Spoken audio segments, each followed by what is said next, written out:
Un'azienda che riesce ad esprimere valori così importanti di generosità, di altruismo, di solidarietà, nel momento in cui nel mondo prevale l'egoismo, il soggettivismo, il disinteresse, direi che è una grande forza della nostra azienda. È fiero di loro Domenico Scibetta, direttore generale di una grande comunità, l'ULSS 6 Euganea di Padova. 147 persone di buon cuore queste, infermieri, operatori sociosanitari, personale tecnico e amministrativo. Un collage di ore di ferie confezionato come ricco pacco regalo per 2 colleghi in difficoltà.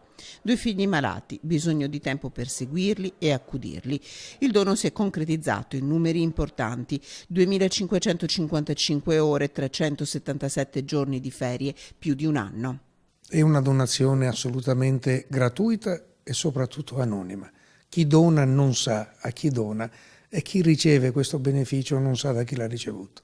Un comportamento virtuoso all'insegna della solidarietà concreta, frutto di una legge del 2015 e dell'accordo firmato con i sindacati dall'ULSS 6. La ULSS 6 Euganea è stata la prima azienda sanitaria in Italia che ha chiuso un accordo con le organizzazioni sindacali nell'ottobre dell'anno scorso e dal 1° gennaio di quest'anno si è stato reso operativo. Un comportamento che rende fiero anche il presidente del Veneto Luca Zaia. È una pratica che si sta diffondendo, è una bella notizia, soprattutto in questo periodo.